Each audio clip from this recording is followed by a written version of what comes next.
Bonjour, ravi de vous retrouver pour une nouvelle émission de Lumière intérieure. Cette semaine, je reçois une chanteuse et comédienne, actrice, dont le visage nous accompagne depuis les années 80. Si je vous dis Joëlle Mazar, Pause Café, je suis sûre que vous avez déjà reconnu. Et oui, je reçois Véronique Jeannot. J'ai le plaisir de vous recevoir pour la première fois. Bonjour, oui, c'est la première fois. Sur KTO, dans notre émission Lumière intérieure. Ravie. Et pour la première fois aussi, avec un animal, votre chien, Sheila, Oui, Sheila. qui vous accompagne. Toujours, elle est toujours avec moi. Et qui est incroyable. Oui. Incroyablement sage. Oui. Elle ne bouge pas d'une oreille. Non, elle est très, très gentille. Non ? C'est un amour. Voilà. Ah, ben, elle a Vraiment l'air. un amour. Elle a l'air. On va en reparler sans doute un petit peu après. Ah là là, elle se oui, met ça en... y est. Elle se met en boule. Donc, deux invités, et Véronique Jeannot. Donc, merci d'être là. Pour nous présenter, on va commencer par ça, par votre actualité d'écrivain, puisque vous écrivez aussi, et en l'occurrence avec ce beau livre qui s'appelle « Le présent est mon refuge » aux éditions XO, un livre qui revient sur votre vie, sur vos épreuves, qui explique aussi comment les surmonter, comment méditer. Et sur mes joies. Et sur vos joies, bien les sûr. joies sont d'autant plus fortes justement qu'on ait des épreuves. On va en parler. Est-ce qu'on peut dire que c'est un livre de développement personnel, Oui, d'une certaine façon ? oui, d'une certaine façon, oui, on peut dire. Alors les deux mots de ce titre, le présent et mon refuge, sont des mots qui sont tout droit issus du vocabulaire bouddhiste. Le présent, Ici et maintenant. l'importance du présent, et le refuge, prendre refuge, qui a une signification particulière. Oui, parce que quand dans la notion de refuge, on peut penser qu'on se met à l'abri, qu'on se protège, alors qu'en fait la prise de refuge, ça n'a rien à voir. C'est au contraire, c'est déjà arriver à vaincre ses peurs, et puis pour s'ouvrir après une pratique réussie, en fait, mieux s'ouvrir aux autres et mieux s'ouvrir à la vie différemment. C'est s'exposer au contraire. C'est pas la prise de refuge, c'est pas du tout se protéger, c'est au contraire s'exposer. C'est ce que j'ai lu effectivement. La prise de refuge dans le bouddhisme, c'est avant tout un engagement dans la pratique et le moment où le bouddhiste décide de suivre l'enseignement, le dharma de l'éveillé, du Bouddha, c'est ça ? Ouais. Le chemin des enseignements. Le chemin des enseignements. Puisque vous êtes bouddhiste ? Oui, je suis d'inspiration bouddhiste. Moi, Parce que certains ont dit converti, mais voilà. Voilà, j'ai pas eu besoin. On n'a pas besoin terme. de se convertir au bouddhisme. C'est avant tout une philosophie de vie. Donc, moi, je dis que je suis chrétienne, bouddhiste, animiste. Chrétienne parce que on va dire par héritage parental, et puis bouddhiste vraiment par conviction. Et que je dis que j'ai jamais mieux entendu la parole du Christ que quand j'ai suivi les enseignements bouddhistes.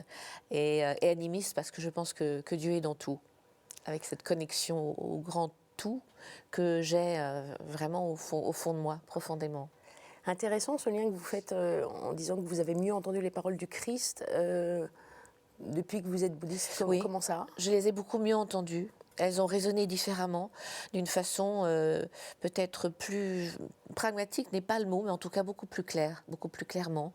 Et j'ai pu les intégrer différemment. Je les ai entendues différemment, profondément. Quelles paroles alors là, c'est aussi très profond, c'est peut-être au-delà des mots. Bien sûr, déjà, il faut accepter qu'il y ait des choses qui soient au-delà des mots. Mettre des mots, quelquefois, c'est rétrécir des choses qui sont tellement vastes que c'est inutile. Il y a certaines choses comme la foi. Comment allez-vous décrire la foi ? C'est impossible. C'est entre autres. Donc, pareil, l'amour, on le rétrécit dès qu'on lui met des mots. Il y a des choses qu'il faut simplement se contenter de ressentir et de vivre, tout simplement. Est-ce que la foi et la spiritualité, c'est la même chose ?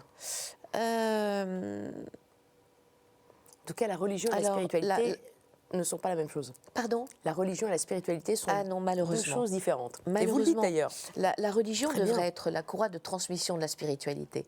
Or, je pense que la religion a été utilisée pour emprisonner quelque part les gens, les peuples, pour les dominer d'une certaine façon. Et alors que je pense que la spiritualité est là pour élever l'homme, dans la compréhension de lui-même et pour l'aider à vaincre ses peurs et à l'ouvrir au monde.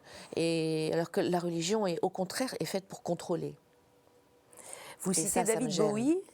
c'est vrai que c'est une phrase de David Bowie que je trouve intéressante, que je vais Alors moi, je reproduire. l'ai lu comme étant de David Bowie dans le livre que j'ai lu, mais il y a La longtemps. religion est pour ceux qui ont peur de l'enfer, la spiritualité pour ceux qui en reviennent. J'adore cette phrase. C'est vrai Qu'elle que c'est soit de une- David Bowie ou que c'est une phrase qu'il a fait sienne et qu'il l'ait reprise, qu'importe, l'importe ça qu'on l'entende et qu'elle soit connue parce qu'elle est magnifique, elle résume tout. Alors, il est beaucoup question, on va rentrer davantage dans le détail, de spiritualité, de pratique aussi. Vous terminez quand même ce livre par Sœur Emmanuelle, Ouais. une grande chrétienne catholique, Oui. et avec il y a là les enfants. Il y a là les enfants. Mais je pense que, vous savez, quand j'étais allée faire mon documentaire en Inde, qui s'appelait Dakini, le féminin de la sagesse, j'ai rencontré une femme incroyable, qui est une religieuse, elle s'appelait Sœur Jessie, et elle avait chez elle, un crucifix, enfin un crucifix, elle avait une main de Fatma, elle avait des statues de Bouddha, elle avait toute, je veux dire, elle était de toute religion confondue, elle était au-delà de la religion. Je pense que quand des êtres de cette dimension existent, ils sont au-delà de toute religion. Ils ont compris l'essence même, en fait, voilà, c'est de la spiritualité. Ils sont spirituels avant tout. Ils dépassent la religion. Et je pense que c'est ça, il faut dépasser la religion. Si on est là pour se contenter de suivre la religion, on n'est pas dans la liberté de soi. Vous évoquiez tout à l'heure votre héritage catholique, chrétien. Ah, j'ai tout fait. J'ai fait la communion, ma première communion, ma confirmation. J'ai tout fait. Tous Et les j'étais sacrements. contente de le faire, de porter l'aube et tout. Ouais. J'étais sans problème. Et quand remonte votre rencontre avec le bouddhisme, en fait? En fait, ça remonte au moment. À 22 ans, j'ai eu des gros problèmes de santé. Et tout d'un coup, j'avais appris que peut-être que la vie allait s'arrêter. Je ne savais pas quand. C'est au moment où et vous avez de appris que toute vous aviez façon, un cancer de l'utérus. Oui, je ne pourrais pas avoir d'enfant, je ne pourrais pas fonder une famille, en tout cas selon l'idée que je m'en faisais, et que tout d'un coup, être femme, ça ne voulait plus rien dire. Donc ça faisait beaucoup, beaucoup d'un 22 coup ans. à dépasser, et les murs de ma maison quotidienne, on va dire, étaient devenus d'une étroitesse absolue, et je ne pouvais plus vivre là-dedans. Et à ce moment-là, on m'a offert le livre magique, vraiment, c'est un livre magique, qui est le Prophète de Khalil Gibran. Et ça a été pour moi une clé extraordinaire. Et ça a été ma Bible. Et puis derrière, j'ai vu le livre tibétain de la vie et de la mort. De la vie et de la mort. J'avais lu aussi les chemins de la sagesse d'Arnaud Desjardins. Vous les citez et tous tout les ça, trois. ça m'a fait voir la vie complètement différemment. Complètement différemment. Donc, Et je lorsque suis allée vous êtes- écouter les enseignements bouddhistes avec Sogyal Rinpoche pendant des années, et qui était un enseignant formidable. Malgré tout ce qu'on a pu dire sur lui, c'était un enseignant formidable. Et ça m'a tellement apporté, que d'ailleurs j'ai eu à un moment l'envie de rendre tout ce que j'avais reçu, et en parlant du peuple tibétain et de cette philosophie à travers des femmes, dont on ne parlait pas beaucoup justement dans la religion bouddhiste, alors qu'elles sont extrêmement présentes, aussi bien les nonnes que les maîtres, même féminins. Et ça a été l'occasion d'un voyage intérieur exceptionnel, d'une rencontre avec un peuple magnifique. Et c'est comme ça que j'ai fondé mon association, en rentrant de ce documentaire. Parce que je me suis demandé, qu'est-ce que je peux faire de plus? Pourquoi savoir ce que je pouvais faire pour parler de cette philosophie de vie de ce peuple? C'était clair, c'était mettre mon nom, ma notoriété, ce que les gens aimaient de moi, au service de ce documentaire, où j'ai mis vraiment tout mon cœur. J'ai vaincu toutes mes peurs, parce que j'avais beaucoup voyagé déjà, mais dans le cadre de mon travail, là, c'était un peu partir à l'aventure, sac à dos. Je suis partie avec une femme, une amie, et à deux, on a fait ce documentaire. On a fait l'Inde, le Sikkim, le Népal, sur 2 voyages successifs, et ça a été un vrai voyage, extérieur, intérieur, magnifique, et l'occasion de rencontrer des femmes absolument merveilleuses, d'une dimension qui reste dans votre cœur à jamais, quoi. Pour revenir sur ce moment fondateur, ces 22 ans, cette nouvelle comme le ciel qui tombe sur la tête, d'un cancer de l'utérus si jeune, cette épreuve, c'est celle qui vous a ouvert énormément de portes, qui vous a éveillé, réveillé Bien vers sûr. la spiritualité, donc vers le bouddhisme. J'avais l'impression C'est une d'être très épreuve réveillée. nécessaire. J'avais l'impression d'être très réveillée quand Est-ce que c'était une bénédiction, Oui. d'une certaine façon? Absolument. Cette maladie a été une bénédiction.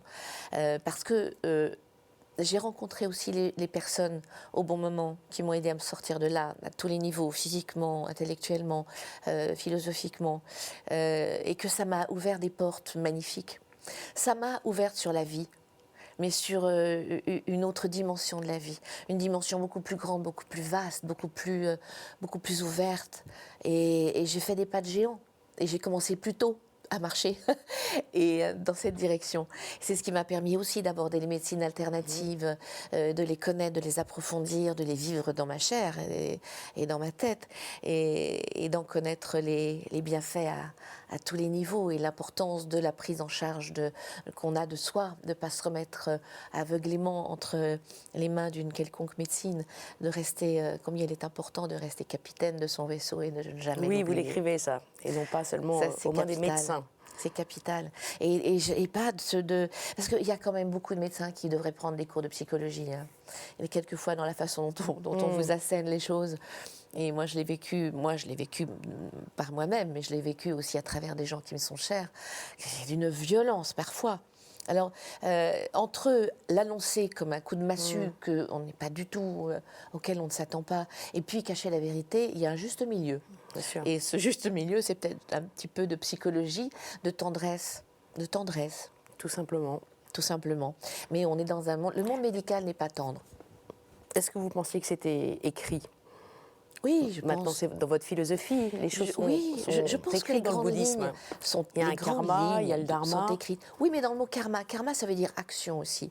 Donc ça ne veut pas dire subir. C'est-à-dire, si on dit c'est mon karma, je subis. Non, c'est mon karma, je suis là pour le changer, le dépasser, agir pour faire du bon karma. Si j'ai ça à subir, il y a peut-être une explication quelque part dans une dimension que je ne connais pas, que je n'ai pas appréhendée, que je n'ai pas encore compris. Mais il m'appartient de faire autre chose et de transformer. Si on ne peut pas changer les grandes lignes d'une vie, ce qu'on peut changer, c'est la façon dont on les appréhende, la façon dont on vit ces épreuves, dont on les dépasse. C'est ça qui est important. À ce moment-là, et même plus tard, est-ce que la méditation vous a sauvé? Elle aussi, elle vous a sauvé? Oui, bien sûr. Parce que vous en parlez beaucoup, et vous expliquez aussi comment pratiquer, même de façon...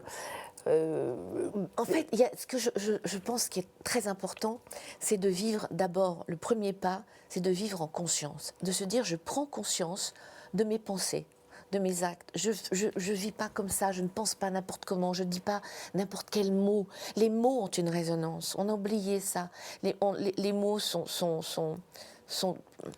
vulgarisés, sont galvaudés. Avant, on parlait de charme, le charisme, c'était encore autre chose. Si on dit qu'Hitler a du charisme, on va dire « Oh, comment tu peux dire qu'Hitler… » Mais oui, bien sûr, parce que pour entraîner des foules, il faut savoir ce charisme. Mais ce n'est pas forcément positif, le charisme. C'est un charme au-delà, qui a presque du surnaturel, un magnétisme qui fait qu'on est capable d'entraîner les foules. Alors, un personnage charismatique, on l'emploie on le pense que dans le bon, mais malheureusement, ça peut aussi être danger. Quand on jette un charme à quelqu'un, c'est rarement dans le bon sens. Quand quelqu'un est victime d'un charme par une manipulation, là, vous utilisez ce que vous appelez la langue des oiseaux, un peu, non? Pardon? C'est pas un peu la langue des oiseaux? Des mots comme ça qui... Ah, la langue des oiseaux, c'est magique. D'abord, le mot, la langue des oiseaux. Ça vous en parlez, je crois que votre maman l'utilisait aussi. Quand j'ai entendu parler de cette langue des oiseaux, quand j'ai approfondi ça, j'ai trouvé ça tellement joli. Déjà, rien que la langue des oiseaux, ça me fait rêver. Et c'est pareil, c'est une autre façon d'entendre les mots. C'est entendre les choses à travers les mots. Charme, je me disais qu'il y avait la double... Oui, mais c'est plein de charme, cette langue des oiseaux. En fait, c'est entendre d'autres mots dans les mots. C'est par exemple, dans la maladie, le mal a dit, dans persévérer. C'est très beau, percez et vous verrez. Ça, voilà, c'est des choses comme ça, la langue des oiseaux, qui était la langue des alchimistes aussi à l'époque, qui se parlait un petit peu de cette façon un peu cachée, un peu unique, et je trouve ça très joli. Et puis il y a des mots très élaborés qu'on rencontre dans votre ouvrage, heureusement que vous nous les éclairez: apoptose, épigénétisme et protéodie. Oui. Alors ça c'est voilà, c'est des choses que j'ai, pareil, comme je suis quelqu'un d'extrêmement curieux. On dit que la curiosité est un vilain défaut. Moi, je pense que c'est une qualité. Oui. Parce que c'est quand on est curieux qu'on avance. Et que quand on n'est pas curieux, on a peur de tout. Quand on est curieux, on est tellement curieux qu'on a beaucoup moins peur et qu'on avance, même quelquefois malgré ses peurs ou ses appréhensions. Parce que pareil, entre peur et appréhension, il y a un fossé. Il faut bien encore employer les bons mots quand on pense et quand on parle. Et, Alors ces mots-là, ils sont quand même particuliers. Apoptose, c'est la mort cellulaire programmée. Oui. Alors vous dites qu'on est en Mais pleine on est apoptose. en permanence en apoptose. Alors, et pour se construire, il faut que des cellules meurent. meurt. Mais du moment où on se construit. Voilà, ce qu'il faut juste comprendre, c'est qu'on est en apoptose permanente, que les cellules Donc la vie et la mort pour se que côtoient. les importantes se construisent. Et que quelquefois, si on décline cette apoptose dans une autre dimension, on peut se dire que certaines choses du monde doivent mourir pour qu'un autre naisse. En fait, je pense qu'on est en apoptose permanente. Oui, c'est ce que vous écrivez. L'épigénétisme qui se rapproche un petit peu, c'est la modification des gènes par l'environnement. Oui, là c'est hyper intéressant. C'est juste captivant de comprendre ça, parce qu'il y a des choses que quelquefois on dit mais pourquoi j'ai ça?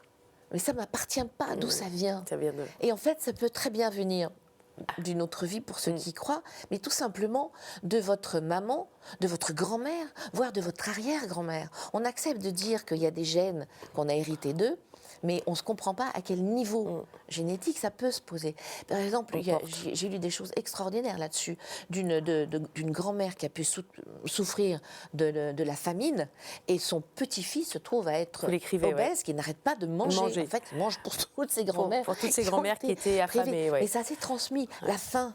La souffrance dans la faim, c'est quelque chose qui s'est à un moment engrammé. C'est comme des choses qui s'impriment sur l'ADN de départ.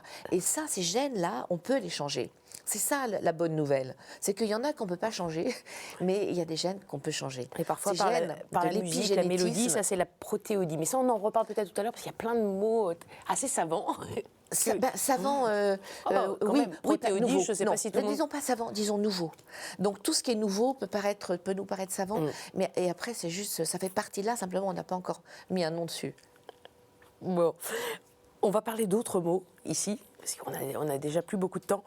C'est la partie où je m'éclipse. Je vous laisse avec 4 de mes mots, beaucoup plus simples, et on continue la discussion comme ça, Véronique Jeannot. Oui. Entendu? Ok. À tout de suite. À tout de suite.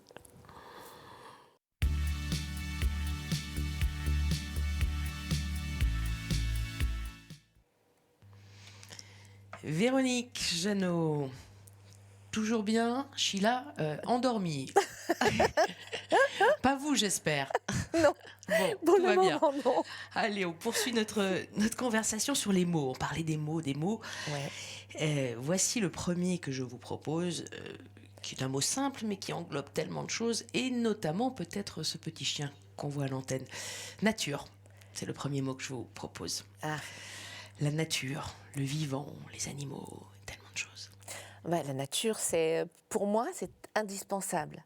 Me sens tellement liée à la nature, reliée à la terre. La nature, pour moi, c'est pas juste du vert autour, c'est une entité, c'est un monde. C'est notre monde, mais elle est juste indispensable pour moi, avec tout ce qu'elle comporte. Le monde vivant, le monde silencieux, le monde des arbres, de tout ce qui est vivant, le sol, les feuilles, la conscience d'être toujours justement entre terre et ciel. Cette nature extraordinaire et on lui fait tellement de mal.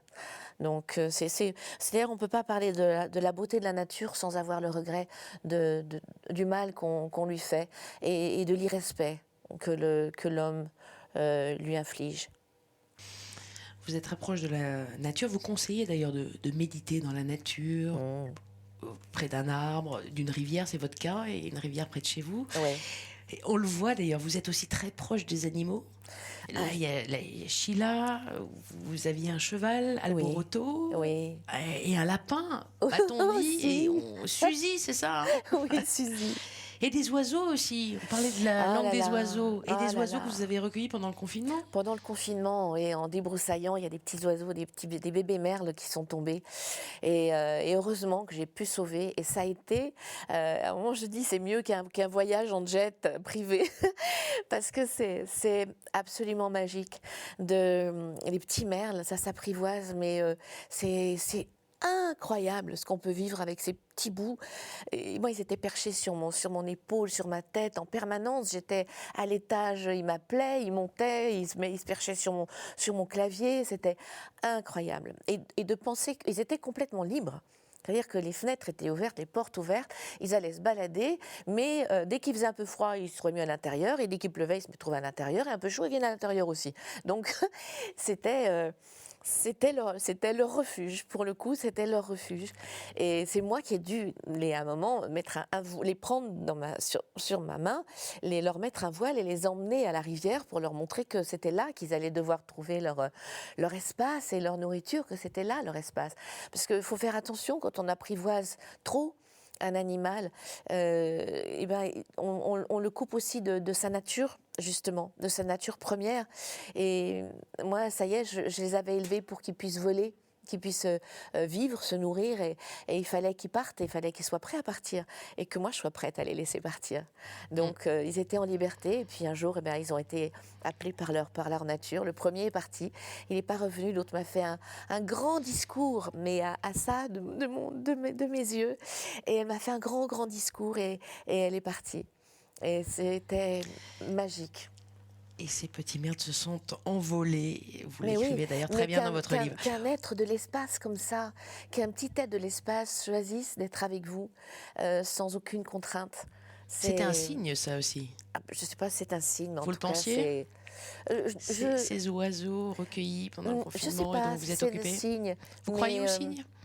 Je crois au signe, oui, Oui. bien sûr. En tout cas, je dirais que ça invite à une connexion avec l'espace, en tout cas. Comme on parle de nature, je pense aussi à ces peuples proches de la nature, ces peuples premiers, ces peuples racines, comme on les appelle, pour lesquels vous êtes très engagée. Oui, parce qu'évidemment, je suis leur actualité, entre autres à travers un journal que j'aime beaucoup qui s'appelle Native, et qui parle justement des peuples premiers et qui met en avant leur message. Parce que s'il y a bien un message qu'on aurait besoin d'entendre aujourd'hui, c'est bien celui des peuples premiers. Et tout est fait pour les tuer, pour les éliminer, pour ponctionner leurs terres, donc prendre leurs terres pour pouvoir mieux les ponctionner, parce que eux, ayant toujours préservé leurs terres dans un respect et dans une communion, pour ne pas dire communication, parce que ces gens communiquent avec la terre, communiquent avec l'espace, communiquent avec le grand tout, dans un respect absolu, avec cette notion du sacré que nous avons perdue. Et quand on vole ces terres à ces populations, on porte atteinte à tout. On porte atteinte à leur vie, mais pas seulement, à leur histoire, à leurs ancêtres avec lesquels eux vivent aussi en communion. Et c'est gravissime. Donc on leur vole leurs terres pour créer quoi? Pour créer des parcs animaliers où ces animaux vont être chassés, mais franchement, on marche sur la tête. On marche sur la tête. Le peuple tibétain fait partie de ces peuples-là? Le peuple tibétain, le Tibet a été envahi par la Chine en 59 quand même. Et le Dalai Mais ce qu'on Lama... appelle les peuples, ce que vous appelez les peuples racines, les peuples premiers. Oui, Oui, les Tibétains font partie, bien sûr, des peuples premiers, des peuples racines. Et aujourd'hui, ils ne peuvent plus pratiquer leur religion en toute liberté, ils ne peuvent plus parler leur langue dans leur pays, ils ne peuvent plus honorer leur lama, ils ne peuvent plus vivre sur leurs croyances, ils ne peuvent plus parler tibétain, parce que la Chine les envahit, et on n'en parle plus parce que le Dalai Lama ne parcourt plus le monde, mais pourtant le problème existe toujours, il est toujours aussi crucial, et les jeunes, c'est dramatique, il y a toujours des jeunes qui s'immolent pour essayer d'attirer l'attention, de dire mais regardez, on est là, regardez ce qui se passe, faites quelque chose. Mais on ne fait rien. On ne fait rien pour ces peuples Vous faites premiers. quelque chose. Je avec l'association Graines d'Avenir. Au moins j'en parle. Et si je pouvais faire plus, je ferais plus, c'est sûr. Je disais, vous êtes aussi engagée dans l'association Graines d'Avenir.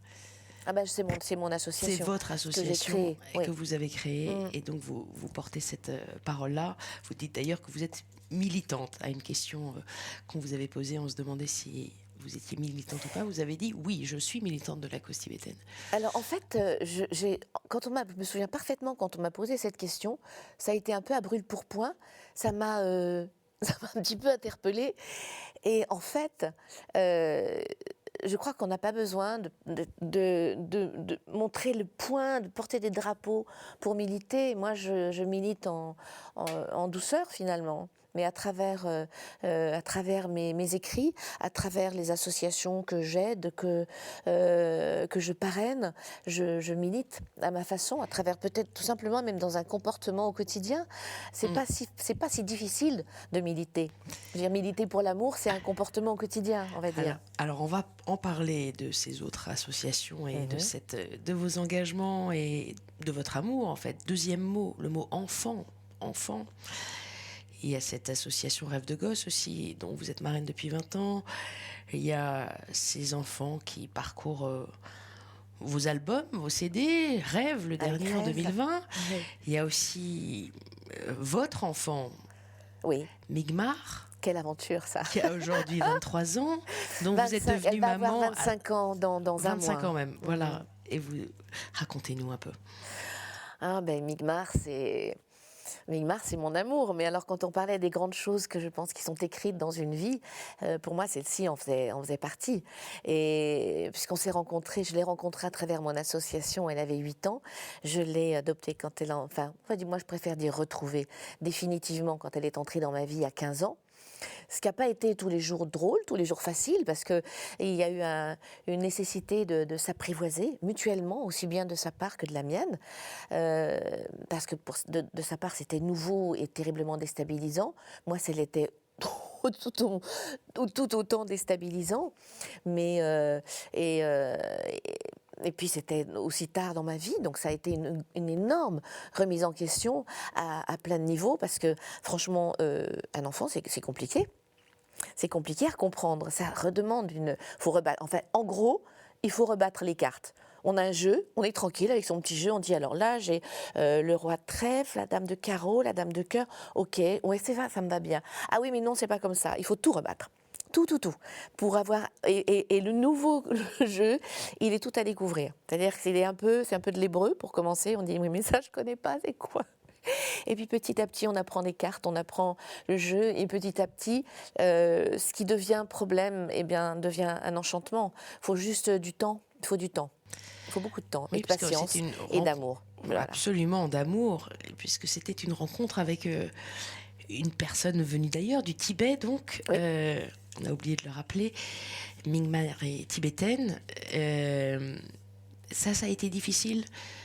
Qu'elle soit tibétaine ? Non, qu'elle s'approprie, qu'elle soit entre ces deux cultures, la culture tibétaine, la culture française. Alors, c'est toujours pareil. Quand on dit difficile, moi je dirais déstabilisant pour elle, jusqu'à ce que je lui dise en fait que... Parce qu'il y a aussi l'idée qu'elle s'en fait. On vit souvent les choses différemment selon l'idée qu'on s'en fait. L'idée qu'on s'en fait est souvent beaucoup plus difficile que le fait de s'y faire. Ça, j'ai remarqué quand même plus d'une fois. Et je lui ai dit un jour, arrête de penser que tu es entre deux cultures. Tu es riche de deux cultures. Et je pense sincèrement qu'elle est riche de ces deux cultures, de sa culture ancestrale, on va dire, de cette culture tibétaine extraordinaire, magnifique, et de cette philosophie de vie qu'elle a approfondie en fait une fois plus libre de l'approfondir, c'est-à-dire en étant avec moi finalement, parce que moi j'avais tous les écrits, tous les ouvrages qui en parlaient, et elle a eu cette curiosité immédiate de lire les livres, après d'aller écouter des documentaires, aller voir des films, et elle a une curiosité insatiable, elle a une soif d'apprendre extraordinaire, et déjà à 25 ans elle a une richesse intérieure magnifique. C'est une très, très, très, très jolie jeune femme. Qui voudrait être réalisatrice. Qui voudrait être réalisatrice, c'est son rêve. Et qui a un don pour ça. Qui a beaucoup photographié, filmé. Oui, elle a déjà... ça lui est venu pendant le confinement. Le confinement a eu des choses positives pour certaines personnes, pour d'autres terribles, mais pour d'autres très bonnes. Et pour elle, ça a été une révélation.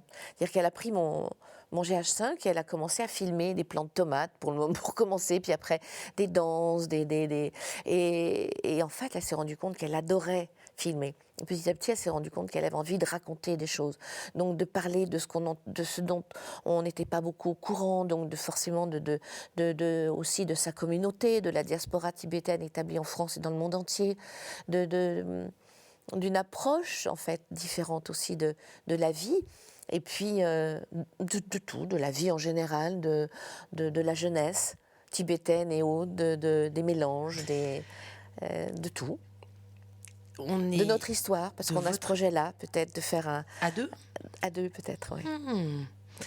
On trouve en fait toutes les deux, finalement, maintenant qu'on parle toutes les deux en adultes, ce qui n'a pas été le cas au début. Aujourd'hui, elle se rend compte que notre histoire est quand même loin d'être banale et qu'elle est juste exceptionnelle. Il y avait une chance sur 1 milliard qu'on se retrouve toutes les deux, qu'elle soit attirée aussi par le monde de l'audiovisuel. C'est fou qu'on ait ces ressemblances. Comme moi, quelquefois, je me dis, mais bon, elle vient pas de là, mais elle vient de là quand même. C'est étonnant, c'est parfois extrêmement troublant. Comme j'ai l'impression de lui avoir transmis plein de choses que je retrouve. Alors, quelquefois, elle se met à parler avec mes mots et ça me fait sourire. Elle me regarde, elle me dit « Pourquoi tu souris ?» Je lui dis « Parce que c'est un bonheur pour moi de voir cette espèce de transmission inconsciente. C'est touchant.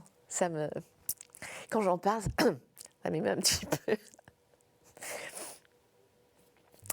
Voilà, quoi.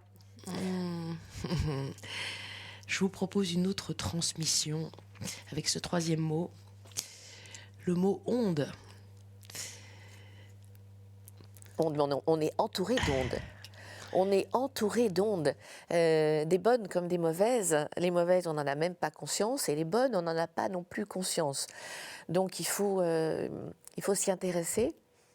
Moi, je m'y suis intéressée beaucoup parce que les ondes peuvent faire du mal et elles peuvent faire aussi beaucoup de bien selon leur vitesse, leur fréquence, le sens des ondes aussi. Tout ça, je veux dire, il faut approfondir. Mais la forêt, par exemple, la nature, c'est plein, c'est bourré d'ondes, et d'ondes positives. C'est pour ça que moi j'adore aller en forêt. Parce que et puis là, je laisse tout. Je laisse le téléphone, surtout. Je laisse tout pour essayer d'avoir juste les bonnes ondes qui m'arrivent. Mais on est entouré d'ondes. On parlait tout à l'heure du mot protéodie que vous utilisez dans votre livre. Oui. Racontez-nous, parce que là aussi, c'est une question d'onde aussi. Oui, alors ça, c'est... De mélodie. Oui, mais tout est onde. Tout est fréquence, je dirais. Chaque chose a une fréquence. Alors, c'est compliqué, les protéodies. Je le dis dans mon livre, je dis relisez plusieurs fois. Moi, je l'ai relu et relu pour essayer d'arriver à synthétiser tout ça, parce que c'est en même temps tellement magique de comprendre que le moment où les acides aminés se déposent sur ce fameux ribosome, ADN messager, tout ça, le moment où l'acide aminé se dépose, il émet un son. Et que qu'une protéine est faite de je ne sais pas combien de milliers d'acides aminés, ça fait comme un petit collier. Et ce petit collier, en fait, c'est une mélodie. Puisque chaque acide aminé qui s'est déposé a émis un son, mais un son qui n'est pas audible par l'oreille humaine, donc normalement. Et il y a quelqu'un d'extraordinaire qui s'appelle Joël Sternheimer qui a décodé ces musiques et qui les a rendues audibles je crois, en divisant c'est par une division des sons qui les a rendus audibles. Et ces ondes... cette mélodie, en fait, est appelée protéodie, puisque c'est la musique d'une protéine. Et ils envoient, donc c'est utilisé en agriculture. Je sais que ça a été utilisé aussi sur un plan thérapeutique, on va dire sous le manteau, parce qu'il y a beaucoup de choses qui sont malheureusement obligées d'être utilisées sous le manteau, dans des pathologies graves, et qui ont été très efficaces. Quand on admet qu'on est quand même essentiellement du vide, donc qu'est-ce qui agit sur le vide? C'est les ondes, hein, c'est les fréquences. Donc c'est pas moins que la matière. Bon, ça c'est mes croyances profondes, mes convictions profondes, on va dire. Et donc c'est beaucoup utilisé en agriculture. C'est-à-dire que On est fait d'ondes et puis on est fait d'eau aussi. Hein. eh ben oui, on est fait d'eau. Et c'est pareil. L'eau, c'est C'est une onde. extraordinaire, l'eau. Ah non, mais l'eau, c'est un élément extraordinaire dont on n'a absolument pas conscience. Et c'est quand on sait tout ça, on peut plus boire d'eau de la même façon. On peut plus ni même prononcer les mêmes mots. Quand on sait que moi, je suis persuadée que l'eau a une mémoire. Ça a été, alors voilà, scientifiquement prouvé. Il faut toujours que ce soit, on ne sait même pas plus ce que ça veut dire scientifiquement prouvé, mais en tout cas, ça a été démontré bien des fois. Et moi, je l'ai vu sur des expériences aussi, quand j'étais à Auroville avec des gens qui sont des grands spécialistes de l'eau, qui étudient l'eau depuis des années. Quand vous voyez les travaux de Masaru Emoto qui photographie les cristaux d'eau soumis à une prière ou soumis à une musique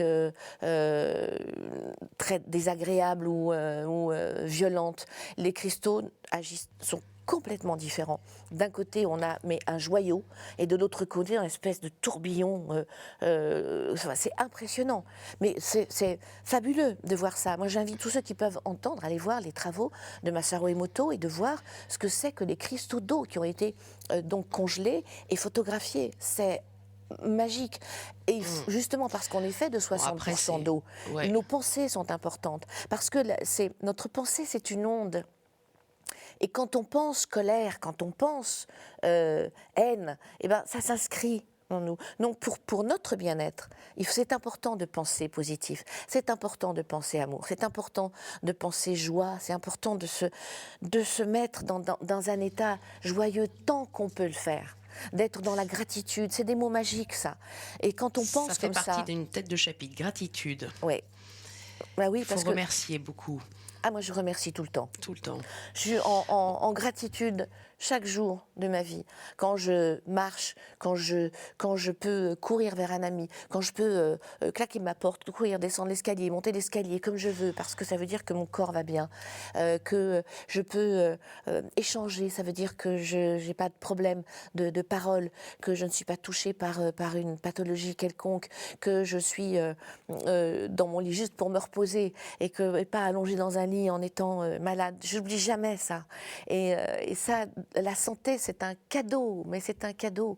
Donc, et c'est le premier cadeau. Parce que quand on est en bonne santé, même si on a des problèmes, tout espoir est permis. Parce que la vie est une telle impermanence que ce qui est mauvais peut être, au moment où on ne s'y attend pas, suivi de quelque chose de merveilleux. Quand on est dans ce qu'on pense être notre plus grand problème, il peut nous emmener vers quelque chose qui sera le plus merveilleux de notre vie. On n'en sait rien. On n'en sait rien.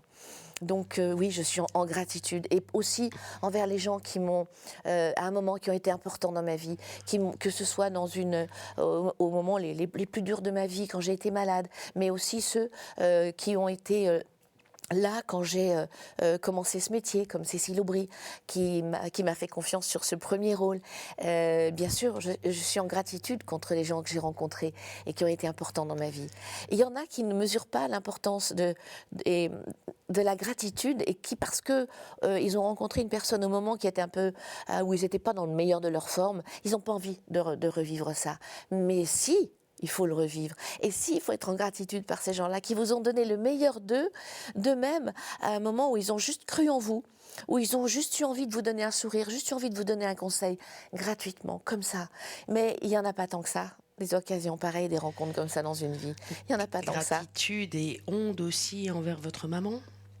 Ah ben oui, ma petite maman. Elle m'a ouvert la porte de plein de choses. Maman était psychographologue, médium. Donc elle m'a ouvert très jeune cette porte de l'inconnu, cette porte du spirituel, cette porte de l'au-delà. Donc oui, j'ai été à l'écoute d'autres choses, d'une autre dimension très tôt.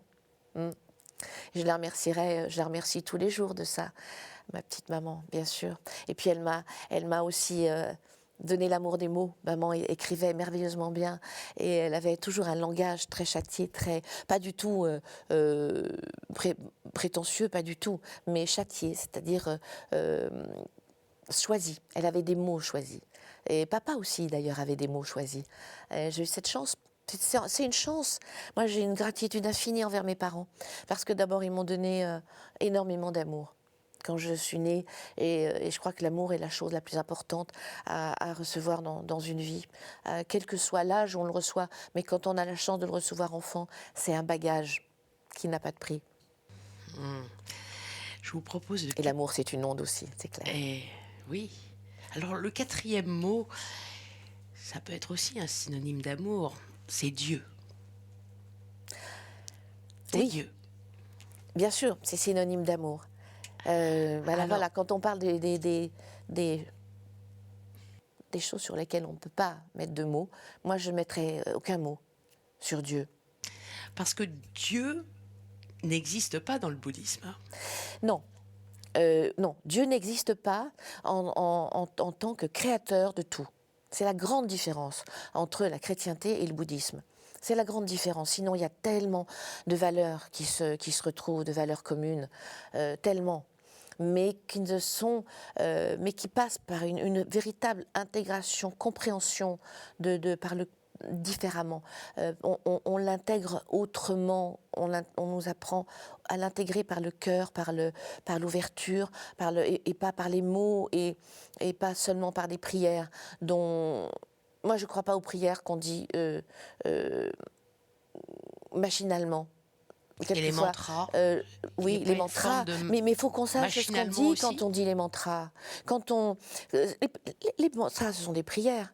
Et cette litanie, les mantras qu'on répète, ça aide aussi à la méditation parce qu'à un moment, on rentre un peu dans une autre dimension. On se perd un peu dans ces mots qui endorment une partie de notre jeu, peut-être. Et qui aident à la méditation. Mais c'est important d'être en amour aussi quand on dit ces mantras, quand on dit ces prières. Moi, je dis quand l'homme qui fait... C'est ce que je n'aime pas dans la religion catholique, je suis désolée, c'est que quand vous faites une connerie, une grosse connerie, on vous dit, ben voilà, faites... allez, va, je vous salue Marie sur le banc de l'église et voilà, dites seulement une prière et je serai guérie. Non, je ne crois pas en ça. Pour moi, ça n'a pas de valeur. Je pense aux actes qui sont... D'abord, je pense que rien ne vaut un acte. Il faut peut-être 1 milliard de mots pour un acte, et seul l'acte sera réellement ce qui m'importe. Parce que les mots, les gens emploient beaucoup de mots, et ils se perdent dans les mots, mais rarement dans les actes. Et je pense que les actes sont vraiment, vraiment plus importants. Et quand on a fait quelque chose de pas bien envers soi, envers les autres, envers la nature, envers les animaux, et qu'on fait une prière, qu'on en demande pardon, c'est évidemment avec son cœur profondément, et qu'on s'engage à annuler cet acte par quelque chose de supérieur et par un autre acte plus fort que celui qu'on a fait, encore plus fort, ou peut-être en faire 10 qui soient positifs pour annuler le négatif. Je crois plus en ça, oui. Quand des prières qui n'auront peut-être aucun sens au moment où on va les faire, ou aucune conviction. C'est trop facile. Ça, c'est en lien avec le karma aussi, les actes. Oui, en lien avec le karma. Le karma, c'est action. Hein. C'est action, on comme dit vous disiez. Karma, oui, mais Voilà. c'est mon mauvais karma, c'est mon karma. Si c'est ton mauvais karma, rame, fais du bon karma. Allez, voilà, yallah les enfants, faites du bon karma, allez-y, retroussez vos manches et en avant. Pour corriger le mauvais karma. Oui, ça se corrige. Bien sûr que ça se corrige, mais il faut y aller en son âme et conscience. Conscience, qui est le mot, je dirais, c'est un mot-clé d'agir en conscience, de vivre en conscience de ses pensées, de ses actes. C'est très important. Certains sont plus lestés que d'autres, en mauvais karma, entre guillemets, oui. à la naissance. Oui. Et après, on peut rééquilibrer les choses dans le bon sens. Il y en a qui sont très, très, très, très lestés.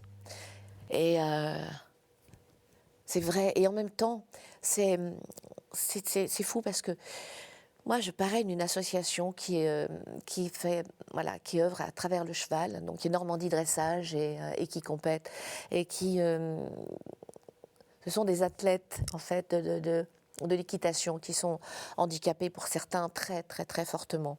Et quand je vais les retrouver sur des manifestations, je vous assure que c'est pas du tout sordide.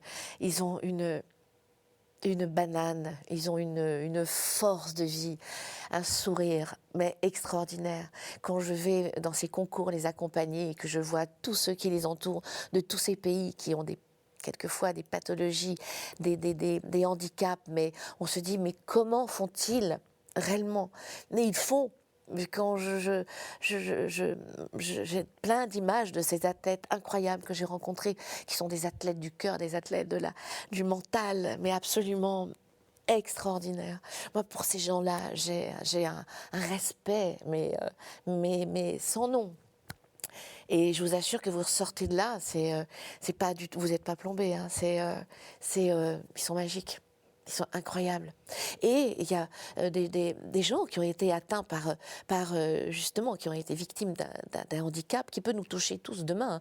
Moi, on me dit souvent, mais est-ce que vous avez quelqu'un qui est proche de vous pour que vous vous engagiez dans des associations dans le handicap? Je dis, mais non. Mais c'est des choses simplement dont je sais qu'ils peuvent nous toucher demain. Le handicap peut toucher n'importe qui, n'importe quand. Il faut le savoir quand même. Donc d'autant plus profiter des moments où on est bien et aider celui qui est en situation de handicap. Donc moi, encore une fois, quand j'ai côtoyé beaucoup de personnes en situation de handicap, mais qui l'ont dépassé, qui ont créé une association, qui font du coup travailler des gens qui subissent aussi le même handicap pour leur dire, mais non, la vie, ça ne s'arrête pas là. Regarde-moi. Regarde, ok, j'ai perdu une jambe ou j'ai perdu mes deux jambes, mais regarde ce que j'ai fait. Ok, j'ai perdu mes bras ou je suis née sans mes bras. Regarde ce que je fais aujourd'hui. Et je me dis que ces mêmes personnes, sans le handicap qui a été le leur, n'auraient peut-être jamais eu la vie qu'ils ont eue. La richesse de vie qu'ils ont su générer, créer et partager. Et ça, c'est extraordinaire. Donc toujours ces épreuves qui Oui. ouvrent vers une forme de vérité Qu'ils ont su et de transformer. spiritualité. Je reviens vers vous pour la fin de l'émission. À tout de suite. À tout de suite.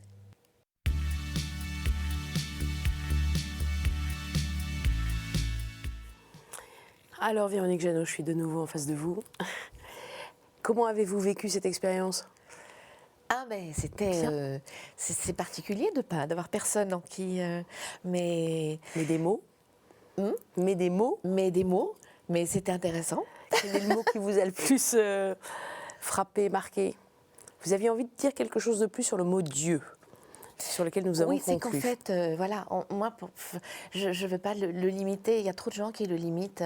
La religion, et pour moi, c'est pas un mot, pour moi, Dieu est partout, dans l'absolu. Et il y a Dieu, mais il y a Bouddha, il y a Allah, mais c'est un Dieu. Mais c'est Dieu qui est dans les animaux aussi. Il ne faut aussi. pas le mettre faut pas le dessiner, faut pas. Il peut correspondre à aucun dessin, et il est bien. C'est au-delà des mots. Au-delà des mots. Et dans les animaux. Ah, et dans les animaux, les animaux, moi j'ai une passion pour le monde animal. Mais j'ai une passion en fait pour le tout. Donc pour moi, on fait partie d'un tout.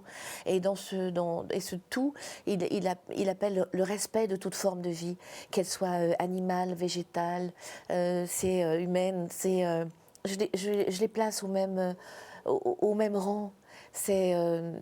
J'aime tellement les animaux et je pense qu'ils sont doués d'une capacité d'amour.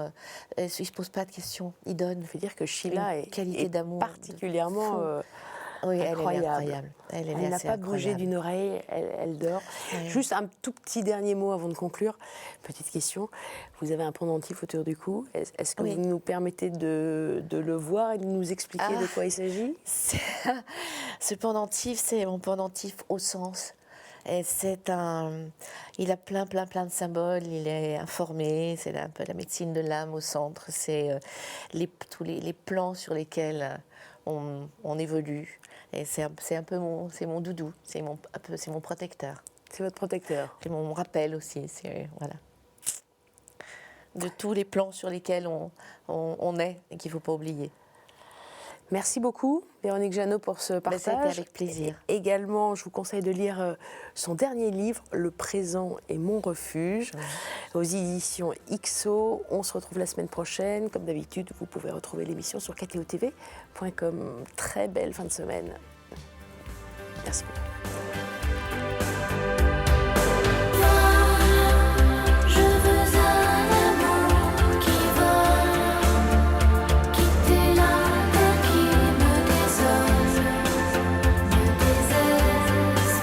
Je suis